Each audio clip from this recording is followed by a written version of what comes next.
tener el conocer este comportamiento de la potencia es que, digamos, si el compresor está trabajando con una cierta relación de compresión y la potencia que se requiere corresponde a este punto, es decir, este valor, resulta que cuando ya la máquina está en plena operación, el valor de R puede experimentar fluctuaciones hacia arriba o hacia abajo de este valor R, si quiere llamémosle R nominal, así se denomina, ¿no? Este valor. Entonces, el hecho de que fluctúe la relación de compresión para más o para menos provoca que este punto se mueva hacia acá, que no sería mayor problema porque la demanda de potencia en este caso sería más baja, o hacia acá, y en ese caso hay una mayor demanda de potencia y resulta que el motor que atiende al compresor, que mueve al compresor, debe estar previsto para poder absorber estas fluctuaciones, sobre todo las que exceden al valor nominal. Por eso la importancia de esta curva. Quisiera saber si me están comprendiendo lo que estoy planteando.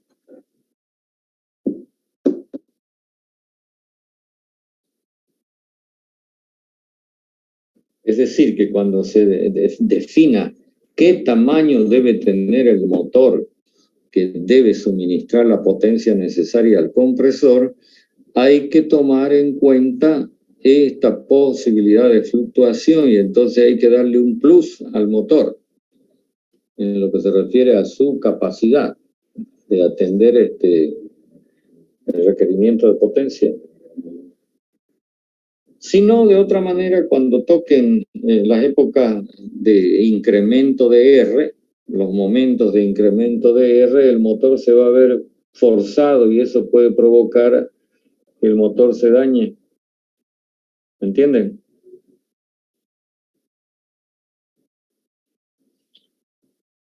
Quizás es fácil explicar de la siguiente manera. Si el motor que mueve el compresor es un motor eléctrico y usted le exige más que lo que es lo nominal, entonces el motor para responder empieza a tragar más corriente. Me refiero a la corriente eléctrica, ¿no? Y el hecho de que el motor exceda también a su valor nominal de amperaje va a provocar que se recaliente, que los bobinados del motor se lastimen y finalmente el motor podría terminar quemado. Muchas veces ocurre esto no necesariamente por este motivo, pero por otros, ¿no? ¿Entienden?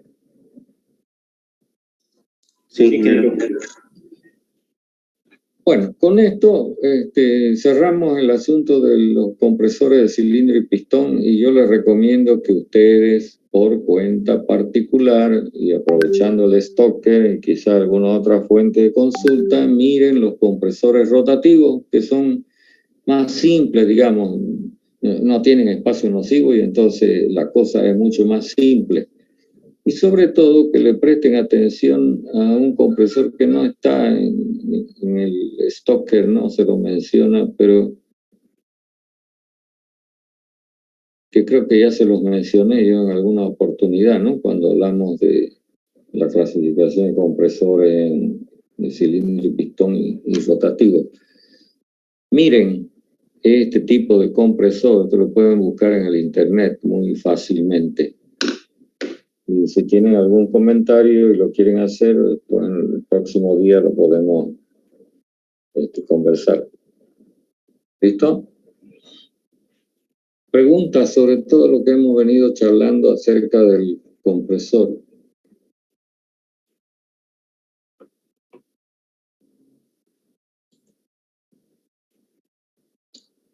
Efectivamente, el compresor scroll es un compresor rotativo. Para la persona que me escribió el mensaje, pero lo que me interesa es que usted sepa su fisonomía, conozca acerca de su fisonomía, porque hay varios tipos de compresores rotativos, sobre todo los compresores usados en refrigeración. porque hay compresores rotativos que son, digamos, para otras aplicaciones, como por ejemplo para comprimir aire, se usan en aplicaciones de neumática. Es una rama de la mecánica muy interesante, en donde la fuerza motriz se obtiene a partir del aire comprimido.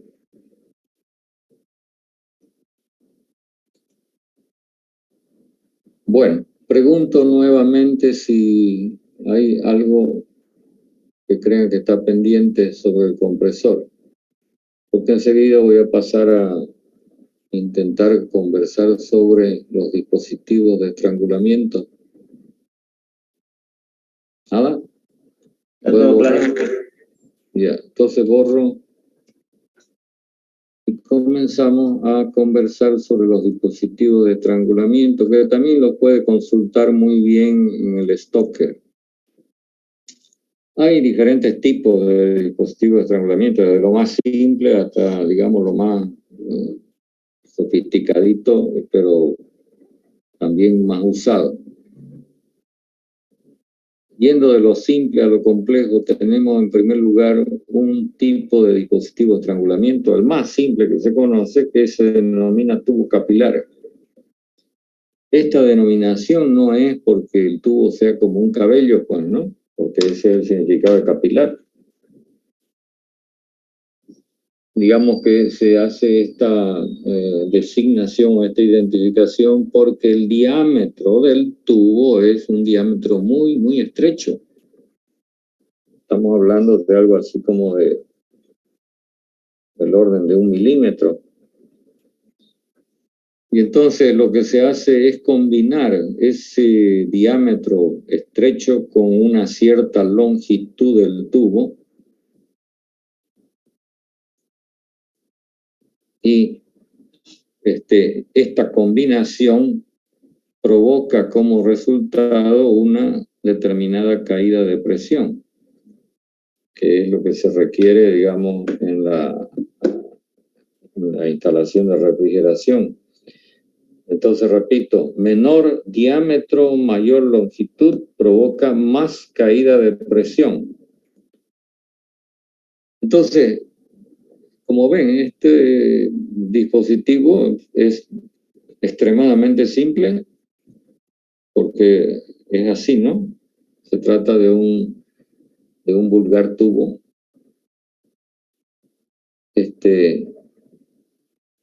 Y como consecuencia de ello también resulta ser lo más barato que uno pueda concebir en este tipo de dispositivos.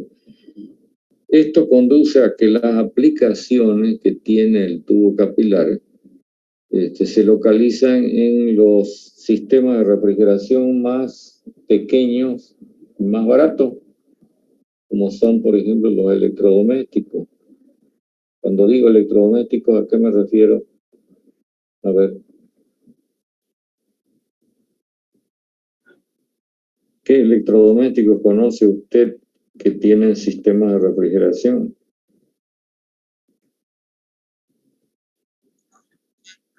Las heladeras, en primer lugar, pero también hay otro equipo que ahora ya es mucho más común que antes. Los equipos de aire acondicionado. Entonces, con mucha probabilidad en estos equipamientos vamos a encontrar, los pequeños, pues, ¿no? Que son domésticos, vamos a encontrar este tipo de dispositivo de estrangulamiento. Digamos que la crítica que se le puede hacer a este dispositivo, que es sencillo y barato, es que una vez definido el diámetro y determinada la longitud, no se puede modificar la aplicación. Es decir, este delta de P ya queda definido, entonces tiene una sola aplicación. No es que yo pueda regular el dispositivo de estrangulamiento para cambiar las condiciones del mismo, no se puede. Y aprovechando que estamos hablando del tubo capilar, debo mencionar de que si el tubo es de tan pequeño diámetro, como lo que hemos dicho antes, sería susceptible de que pudiera obstruirse con alguna basurita que esté o que hubiera quedado, digamos, durante el montaje de la instalación, ¿no? En el interior, y entonces cuando empieza a circular el refrigerante se arrastra la basura y eso podría llegar al tubo y trancarlo, y entonces el sistema quedaría completamente fuera de servicio. Entonces, para prevenir esto, y no solamente en este tipo de dispositivos, sino prácticamente en todos, se instala algo previamente al dispositivo de estrangulamiento. ¿Qué creen que es? ¿Qué se le ocurre?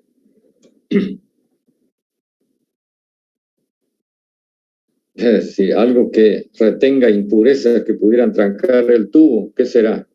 ¿Filtros? Un filtro. Filtro. Entonces acá aparece un componente que, digamos, no es indispensable, pero es necesario en las instalaciones de refrigeración. El filtro, que va justamente colocado en la línea de líquido, ¿no? Es decir, antes del dispositivo de estrangulamiento. Entonces usted tiene de tarea ahora investigar acerca de las características de los filtros y para qué sirven, porque además de retener impurezas tienen otra finalidad que es importantísima. Entonces queda en manos de ustedes que hagan la investigación correspondiente. También pueden encontrar información en el Stoker. Es cuestión de que se pongan con paciencia a ojear y leer las cosas que, por lo mínimo necesario, pues no, en base a las guías que estamos dando.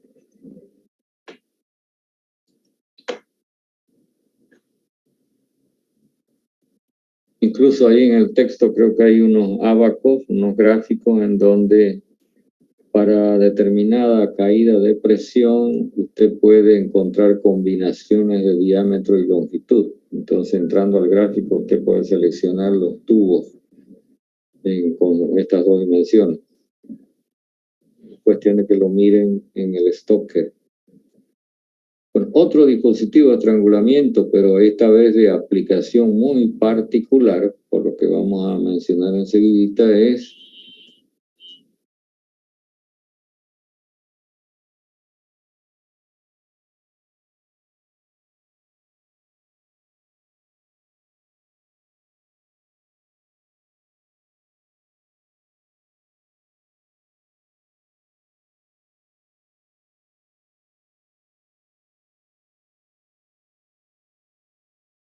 digamos, dentro de la categoría de válvulas, el dispositivo que produce el estrangulamiento correspondiente a la caída de presión que se quiere tener. Pero además tiene otra función que se la confiere justamente el flotador, y es que permite mantener el nivel de líquido constante en el dispositivo que está a continuación de la válvula, como es, por ejemplo, como podría ser, por ejemplo, el separador de vapor. O sea que funciona como dispositivo de estrangulamiento, pero al mismo tiempo como un sistema de control automático de nivel de líquido. Y debemos recordar que cuando el nivel sube, el nivel de líquido sube, la válvula tiende a cerrarse, y cuando el nivel de líquido baja, la válvula tiende a abrirse. Y ya dijimos la importancia que tiene este tipo de válvula cuando se utiliza un separador de vapor. En su momento, cuando hablamos del separador de vapor, lo pusimos de manifiesto. Otro dispositivo de estrangulamiento que no solamente tiene aplicaciones en refrigeración, sino en muchos campos, en el campo del vapor, en el campo del aire comprimido y también, por supuesto, en refrigeración, es lo que se denomina válvula de presión constante, que más comúnmente posiblemente la encuentren con la denominación de válvula reguladora de presión. Y entonces voy a hacer un esquemita o un símbolo de este tipo de válvula. observen que sobre la corbatita, en la válvula flotador tenemos el mecanismo de flotación, ¿no es verdad? Que es un sistema de palanca. En cambio acá estamos teniendo una cabeza, esto que estamos dibujando acá sobre la válvula, es lo que se llama la cabeza de comando de la válvula, y entonces va a ser la responsable de que la válvula se cierre o se abra de acuerdo con las necesidades que haya, para que acá a la salida de la válvula se tenga una presión estable, constante. ¿Qué es lo que se instala a continuación de la válvula en los sistemas de refrigeración? ¿Qué hay después de la válvula en el circuito de refrigeración?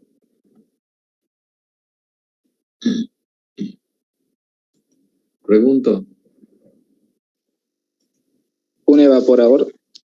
Un evaporador. Y entonces la idea es que la presión de evaporación o del evaporador permanezca estable, y eso acarrea que la temperatura de evaporación también permanezca constante.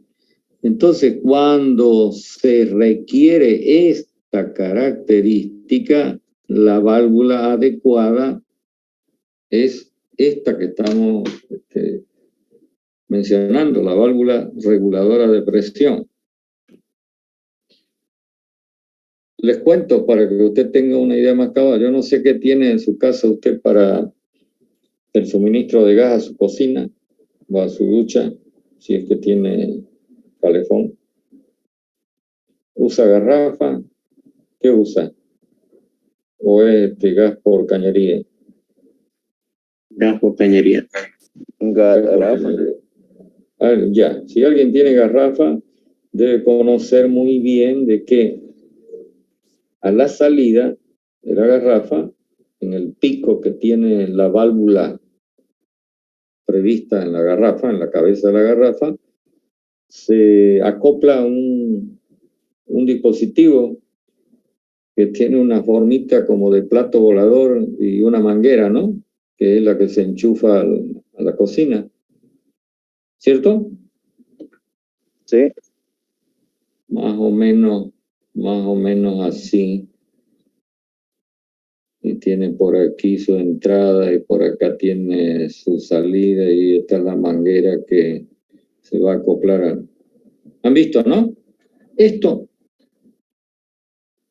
que está encerrado, que no se lo ve porque, digamos, está colocado internamente, es una válvula de presión constante.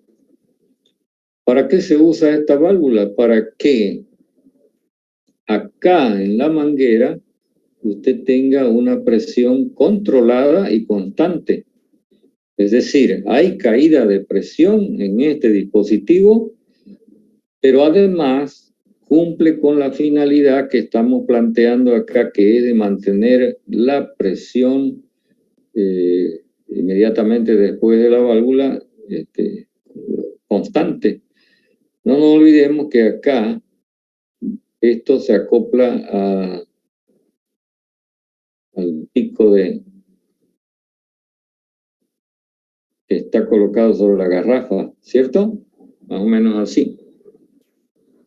Entonces, este elemento, un poco pasándonos a otro asunto, es de suma importancia para que esta manguera esté sometida a una presión que no sea muy alta.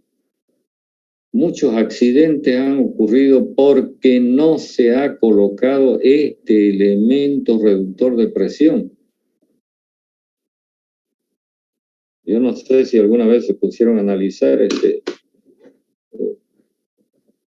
a tomar debida nota de esos relatos de accidentes que ocurren con las garrafas. Bueno, aquí adentro de este envase que parece un plato volador, ahí adentro se encuentra la válvula. Por eso, como es una válvula muy pequeñita, entonces se alojó dentro de la cabeza, digamos. Es decir, la cabeza contiene al cuerpo. Enseguida voy a hacer un esquema más detallado de cómo es la válvula, y entonces quizás así ya pueda entender mejor lo que estoy diciendo. Por lo menos el dibujo lo voy a hacer porque ya no queda mucho rato. Entonces vamos a tener un dispositivo que más o menos es así. Esta es la cabeza. Acá tenemos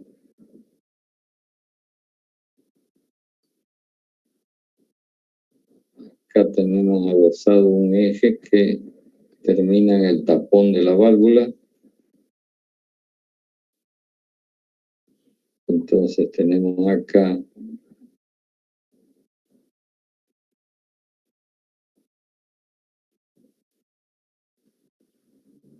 y por acá tenemos un tornillo con un resorte.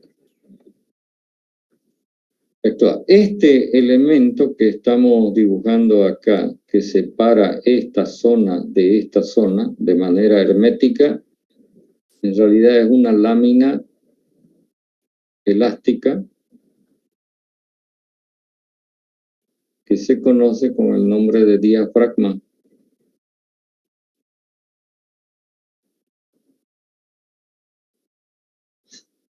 ¿Por qué es elástica? Porque puede deformarse así o puede deformarse así. ¿Comprende lo que estoy diciendo? Entonces, para que se deforme o mantenga su, digamos, forma así horizontal, es necesario que por acá la presión equilibre a la presión que se tiene del otro lado del diafragma, en la otra cara del diafragma.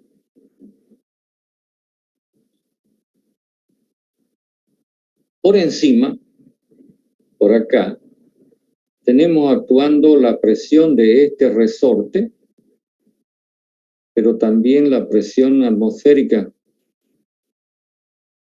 porque esta zona está en contacto con la atmósfera. Mientras que por la parte inferior, por acá, tenemos actuando la presión del evaporador. Por acá usted tiene el evaporador y la presión se transmite por acá hasta la cara inferior del diafragma. Este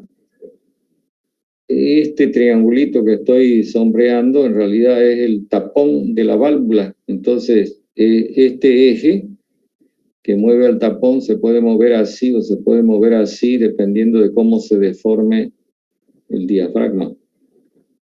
Y esto es como consecuencia de los cambios de presiones. Pero estando la válvula abierta y funcionando normalmente, entonces esta presión está equilibrando a la suma de la presión del resorte más la presión atmosférica. Entonces este balance de presiones es importante, porque a partir de él se pueden extraer algunas cosas.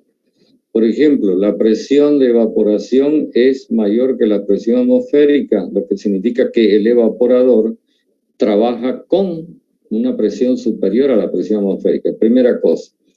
¿En cuánto es mayor? En lo que diga el resorte. Y resulta que el resorte con este tornillo que se tiene acá en la cabecita se puede ajustar aumentando la presión o disminuyendo la presión. En los reguladores de cocina, ustedes tienen aquí una tapita de plástico que si la levantan, entonces van a poder observar el tornillo con el resorte y en el fondo el diafragma sobre el que apoya el resorte. No sé si alguna vez han visto esto. Entonces, mire,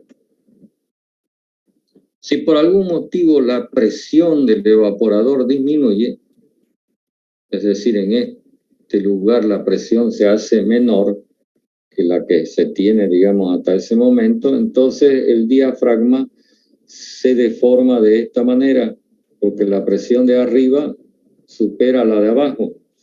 Y entonces, ¿qué ocurre con la válvula? La válvula se abre.